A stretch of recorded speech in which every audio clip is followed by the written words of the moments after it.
Hey everyone, it is so great to be with you today on Read Through the Word, even if I have to talk to you about this lesson. Because this lesson, I'm going to tell you, has stepped on my toes probably more than any lesson as of late.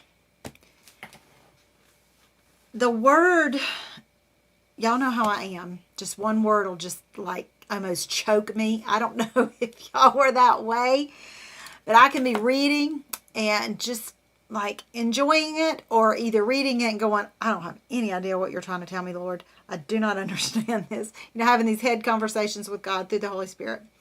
And then all of a sudden a word just chokes me. And sometimes you all get to hear about that word. Sometimes that's part of the lesson. Sometimes it's not. Sometimes it's just personal between me and the Lord. But this one choked me, and it's our lesson. Because I have been, I don't even know how to put this. I don't want to say a spiritual depression, because I think that's kind of contradicts itself. But I've been in a place, I don't even know how to describe it of late, just a place that I just feel like I can't get back to where I was. And you may be thinking, well, you're teaching every day. How does that work? Yeah, I don't know. I don't know. But this is what I know. This is what I do know. That in the wilderness place that I'm in, whatever that means, because I'm still trying to figure it all out. And this funk that I'm in, God is still faithful. He still spoke to his children in the wilderness. He still led them in the wilderness. Regardless of their disobedience, regardless of their misalignment with his plan and his purpose and his will for them, he continued to speak, he continued to lead, he continued to reach out to them through Moses, through Joshua, through all the prophets, in any way that he could. And this is what I love about our God, is that even when we are unfaithful, or we're in a funk, or we're, whatever word we want to use to describe it, to make it sound pretty, I don't know. He is always faithful. And I stumble across this story, and I'm going to tell you, it's one of those stories that I've always loved. I mean, my Bible is just marked up, written up, all over, up and down, sideways. This is just one of those stories where I have always loved and felt empowered by and encouraged by. And today, I just got choked. And it was the word, it's the word usual. You all that have known me, those of you that are new to Read Through the Word and new to my online ministry, y'all might not know about this about me. But anybody that's been with me for any amount of time, a few months, you're going to know this about me. But especially my friends who've been with me and Read Through the Word for 9 and 10 years.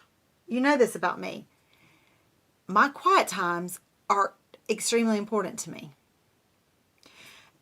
And even in this funk, even in this place, I have not forbade my quiet times. I'm still reading my quiet times. And I don't mean reading to prepare for my lesson. That's separate.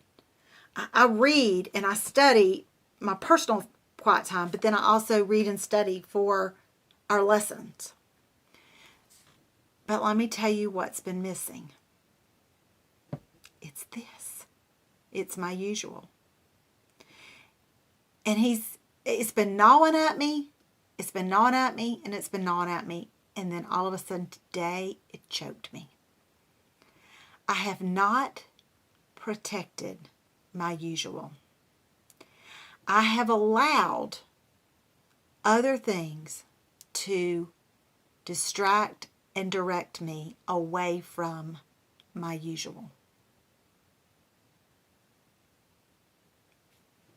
Yeah, I have. And that's where I am. And that's what this lesson said to me today, is to protect my usual.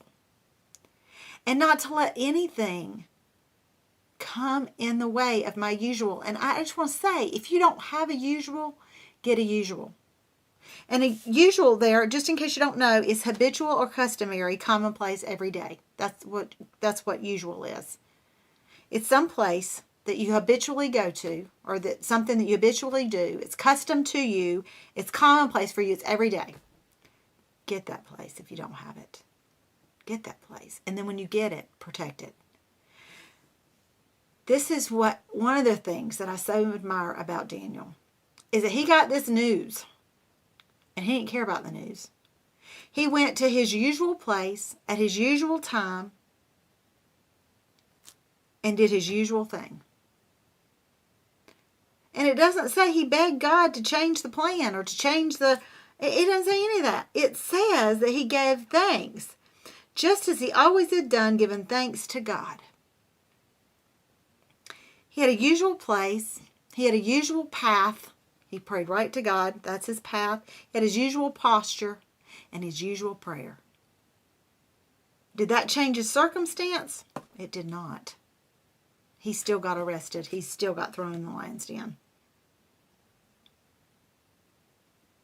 But it sure did set the tone for what was going to happen in the lion's den. I believe with all my heart.